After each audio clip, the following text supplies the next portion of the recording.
Jonathan Lucroy got benched. Lucroy got the heave-ho, man. There was no chance I was leaving him in the lineup any longer after the shenanigans this dude was pulling behind the plate. So the flashback Giovanni Soto is inserted. Lucroy he may be quick sold.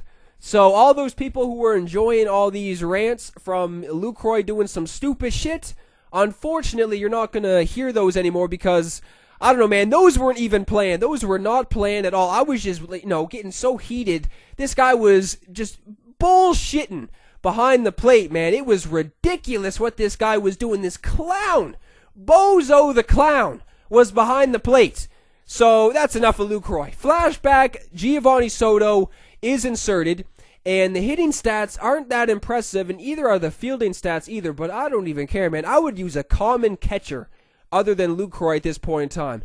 And if you're wondering how you get Soto, it's you have to, I forget what part of Conquest you have to do, but once you're all said and done in Conquest, Giovanni Soto's mission is you have to get 10 doubles with hardware players. So some people may think that's going to be difficult because hardware players obviously go for a good amount because most hardware players are, higher overalls. What I did to get this Giovanni Soto is there's a Jeff Bagwell in the market right now who goes for, when I got him, he was going for just over 1,000 stubs.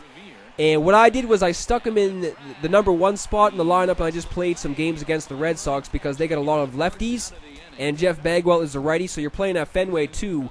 And yeah, man, just put Jeff Bagwell at the top of your lineup, the hardware Jeff Bagwell, for 1,000 stubs, and then start off the game, just try and get a double, and if you do, just leave the game right after that. It will count. And if you don't, just leave the game either way. So if you get the double, just leave the game, it will count, and then just keep joining games against the computer.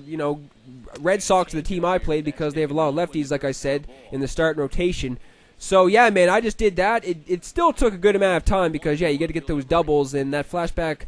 the flashback Jeff Bagwell doesn't have the best speed. He actually does have 70-something speed, I'm pretty sure, so it's not too bad. But that's just what I did, and that's just a much quicker way to do that mission because, yeah, if you're just going to be playing full 9-inning games or even, full Conquest games, that's going to take you a long time. Or if you just want to wait to get, a bunch of hardware players, that could possibly take some time up too because, yeah, most of the hardware players so far are going for a good amount of stubs because, yeah, hardware players are mostly, MVP seasons, Rookie of the Year seasons, so most of them are high overall, so they're going for a good amount. But there is a Jeff Bagwell. Check that out if you're looking to do this mission. That's just what I did. It will go by much faster than playing full-length games and just trying to, get, multiple at-bats with Jeff Bagwell a game. Just, try and go into games, get a double right away, and then quit out, and then just keep doing that over and over again. So I was able to get off to a really good start in this game. Kipnis gets the solo shot on the board, and I could not have asked for a better matchup on the mound for this guy. I don't know if anyone else thinks this. Alex Cobb is the easiest pitcher in MLB The Show history to hit. 1,000,000%. The fastball will top off at 92 if you're lucky. And, the curveball isn't one of those hard-breaking curveballs that's kind of, not hard to recognize, but it's one of those hard-breaking curveballs. It's one of those slow, hangers over the middle of the plate pretty much that are just easy to read. The changeup is pretty easy to read too. And yeah, man, this is one of those cards too. You could even be sitting on the heat, and then, or you could be sitting on the off speed, and then he could try and sneak in a fastball by you, and you'll be able to still make some solid contact on it because, yeah, it's only 91, 92 max. So yeah, man, I was looking forward to this matchup. We are playing at Griffith Stadium 2, which is, you need to send those home runs deep, man, to make it over the fence at this place. And speaking of making it over the fence, Daniel Murphy is sending one opposite field right there. So this guy's getting on the board early too with a solo shot. So this is what I was saying, man. If my starting pitchers are going to come out and do this shit, I will be taking them out very early. So I'm pretty sure after this double off the wall right here from McCutcheon, I was getting Herrera and John Axford warming up because this Phil Hughes this flashback Phil Hughes is not even good, man. The only reason I have him in my starting rotation is because I'm trying to get those 40 innings done with the Twins, but you can't even do that in ranked seasons or anything. You have to do that against the computer. But either way, I left him in my starting rotation just to, even if I was able to take them out with him in some ranked seasons games, just wanted to see what he could do. So unfortunately, I wasn't able to get off to a good start, and he doesn't even have a good pitch selection either. Like, he has 2 curveballs. He has a knuckle curve, curveball. He has a cutter. and 2 fastballs. So he doesn't have a good variety, man. Doesn't even have a changeup. So this is not a good, starting pitcher card, if you ask me, in this game. But luckily, I'm able to avoid any further damage done. He ties the game up from that solo shot from Daniel Murphy. So we need to respond back quick. We are now in the top of the 3rd inning. Granderson, man, has been raking at the plate. Hanging curveball. That's what I'm saying, man. Hanging curveball over the middle of the plate. That is getting down in the gap. You know that's a stand-up triple with somebody with that good speed. You find that right center gap, that could be a stand-up triple for anybody at Griffith Stadium. So as Granderson makes it into third base, just need the sac fly. Lorenzo Cain has been going off lately. He's able to send one pretty deep to right field right there, so that's scoring Granderson very easily. So still, I respond back, get another run on the board, so I'm going back up in this game 2-1 now. So Reggie Jackson. Reggie has been swinging an all-right bat. I could possibly be asking for more out of Reggie so far. He gets the single right there. So, okay, Reggie, let's go. Let's go, Reggie. I mean, he got that very clutch home run in his debut game, but other than that, he hasn't really done much. So let's see if Reggie can get something going now. So I got 2-out rallies are what the squad has been doing lately, man. 2-out rallies, I've just been going off when there's 2 down pretty much. So Kipnis already sent one deep in this game, almost goes deep again to straightaway center field. That was probably hit well over 400 feet. So Kipnis could have possibly got his 2nd home run of this game. Unfortunately, he wasn't able to. So next inning, this guy's able to get another single. So, I don't know, man. Phil Hughes, I just wanted to make it out of this inning because I'm pretty sure he was coming to the plate in the next inning, too, so I could just possibly put somebody in for him off the bench. Thank you, Soto. That's what a block is right there. Yes, that is what a block is. Soto, that's what you need to do, man. That is exactly what you need to do for the blocks. It wasn't bouncing a million feet to his left, a million feet to his right. That was a block. So, first curveball I throw in the dirt to Soto, he blocks it. Lucroy didn't block one curveball in the dirt the entire time I was using him. So Soto is already making more impact than Lucroy already made. So I'm pretty sure Soto already has a base hit in this game too. So Soto was doing something big already in this game. Already got the base hit, and then he's already blocking some stuff in the dirt. So this is what I'm saying, man. Like those catchers with good, blocking stats and stuff may not even be able to block anything from what I've been hearing in this game so far. You could possibly be using bronze catchers and shit, and they'll be blocking everything. So I don't know. Maybe that is a bug, because that's just insanity what's been going on with some of these really good catchers not able to block anything. So Eric Karros was in for Hughes. Like I said, I was going to the pen early, didn't want to keep... I didn't want to, get this guy started on a rally or something, so good thing I did go to the bench because Karros gets the single to right field, and then Granderson is getting something to the gap yet again. This time to the left center gap, so Karros is scoring easily all the way from first base. And I should have gone for 3 right there, man, because I'm looking to get those triples done for that player epic mission for Eddie Matthews. I'm looking for those triples and ranked seasons. And right there, pass ball, scoring Granderson easily from third base. So I'm going up, 4-1 now in this game. Reggie takes the walk in the process right there, so threatening again with somebody on base. And like I said in a couple previous videos too, man, I was just looking for an opening too to put the Reds Griffey in the lineup too. Like I didn't care who I took out.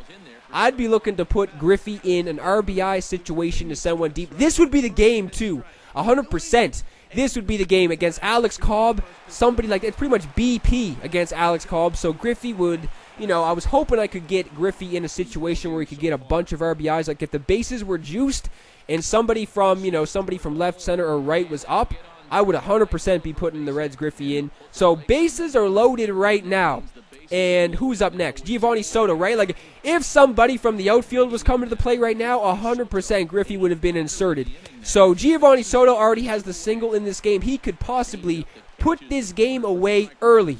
We're still in the middle innings, so it's, this guy could have possibly had some time to come back, but still, he's able to make some solid contact right there. But that's all right. I will accept that. You know what I mean? Like, if that was Lucroy, that would have been a weak hit ground ball to the left side of the infield or something. So Soto he's doing his job. I'm not complaining. Soto is doing a much better job than Lucroy's been doing. That is a block right there again.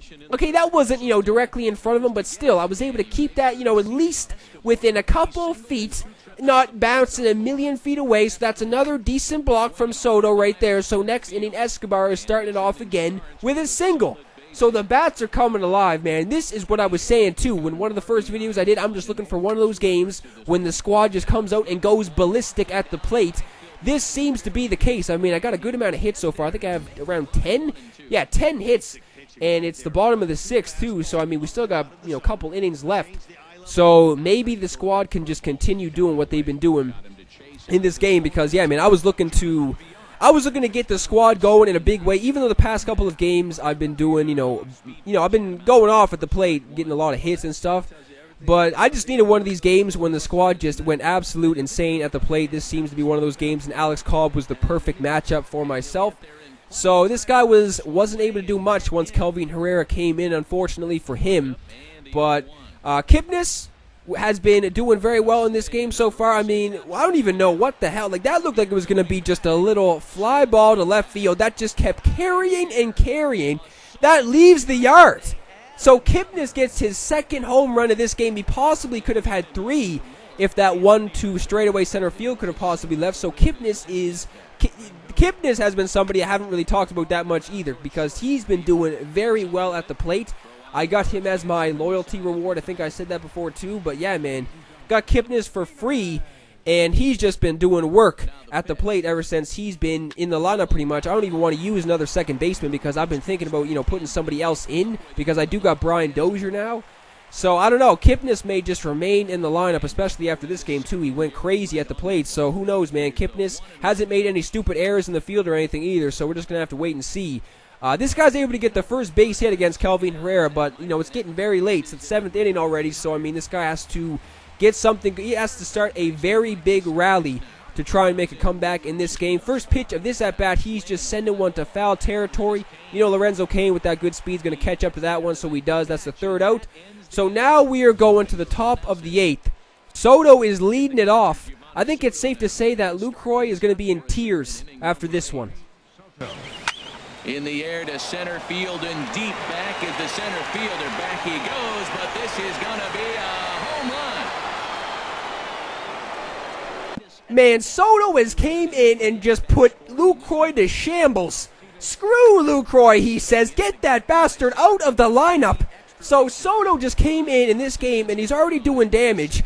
And all he did in the 8th was get the offense going. Escobar gets the double to right center, and then Granderson is up next. He wants in on the home run derby. This is where the squad went off. Granderson sends one deep to left field. That is an opposite field shot right there. So Granderson goes deep.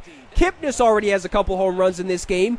So I'm looking to start a home run derby. I know Grady Sizemore isn't in the lineup, but this could possibly be the Moonshot squad of MLB 17 from what I'm seeing. And there's going to be some more damage done in this inning. Unfortunately, Lorenzo Cain wasn't able to get on base right there. So now Fred McGriff is coming to the plate.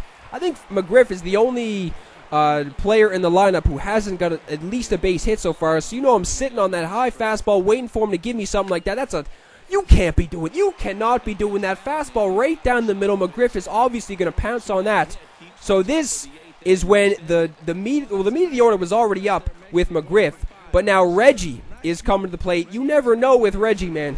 You never know. Reggie could possibly go off at any given moment. Standing in now, Reggie Jackson. Oh, he leaves that one right over the plate as this is sent high and deep out to right center field. And it is gone. A home run. Reggie, 509 feet later, that finally lands. This is the home run derby has broken out in the 8th inning. Started from Soto. So Kipnis, he's looking for his 3rd home run of this damn game. A swing and a blast to center field. No doubt about this one. Back-to-back home runs as that one's way out of here. Get out of here. Kipnis with his 3rd home run of this game. The bats have come alive in this game. That was a home run derby in the 8th inning, and Giovanni Soto, look at that. Another perfect block. That's what you have to do. That is exactly what you have to do. Throws him on at first base, and the mercy rule was taken into effect right there because, 8th inning rolls around. You're up by, 10 runs or something. The mercy rule takes effect, so, I mean, that was game, set, and match. So that was an offensive explosion if I've ever seen one. That's been the most, offense I've ever seen from my squad in a very long time. That was craziness. 509-foot moonshot from Reggie Jackson was hit. So, I mean, this wasn't at Coors Field either. That was a very lengthy home run. That was a very good performance from the squad. Kipnis with 3 home runs. Player of the game, obviously. So, I think it's safe to say Soto is going to be staying in, and Lucroy might be quick, so Lucroy might be thrown to the curb.